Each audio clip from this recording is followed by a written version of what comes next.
To give you an idea of just some of the things we do in our high-tech online society today, this is a picture of a data center for Facebook that has been built just 100 miles south of the Arctic Circle in Sweden. It consumes 120 megawatts of hydropower. It has 14 backup diesel generators to provide 40 megawatts of emergency power. It costs $760 million. This is one of the largest solar installations in the world. It's sited on 185 hectares of land. It provides 20 megawatts of peak energy for 15 hours a day at $420 million, or about $33 a watt. That's 6 to 7 times what it costs to put other power transmission in. So this is in Spain, and the data center is in Sweden. So here's an example of a customer that has a dense power demand. It wants continuous power, no interruptions, and it's in frozen Sweden. And here is a diffuse power supply in Spain. So to run this building off those solar power systems, we'll need at least 6, but we need more because these plants can only provide power for 15 hours a day. So we'll need probably 10 or more of these sites to run one of these data centers. Plus we'll need intercontinental transmission lines to get power from a place like Spain that's nice and sunny to a place like Sweden that's frozen. Is this what's going to happen? Probably not. Probably what will happen is something more like this, where a dense power supply in the form of coal. This is the prettiest coal plant I've ever seen in my life. This is in Germany.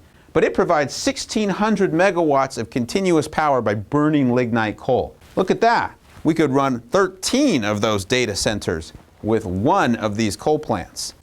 Sounds great, right? Well, unless you're the environment. If we try to use expensive, intermittent, and alternative energy, that's not going to be the answer. Most populations, most people on Earth can't afford unsubsidized alternative energy. It's just too expensive. What they'll go towards is cheap, reliable, dirty energy. That's not a viable answer for the world either, but it's the one that will be taken because most people don't have alternatives. We believe natural, inexpensive, and abundant thorium is the answer.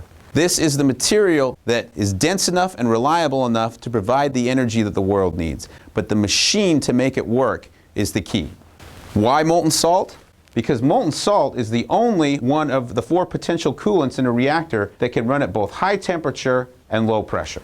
It also has a remarkable feature because of the properties of molten salt. In the event of an emergency, the fuel can be drained into a passively safe, passively cooled configuration. This is something that you can't do with a solid fueled reactor. Finally, the advantages of the molten salt reactor are significant. Inherent passive safety through having fluid fuel and operating at low pressure. You can operate at high temperature, which means you can get high thermodynamic efficiencies. Your fuel preparation costs are very low, and there's no fuel fabrication costs. Fluorides also turn out to be an excellent chemistry match with the uranium-thorium fuel cycle. They're chemically stable, and they're impervious to radiation damage. That enables us to achieve unlimited fuel burnup and continuous recycling of the material from core to blanket. Uranium-233 is highly unsuitable for weapons diversion because of contamination with uranium-232, and it's easy to downblend it in emergency.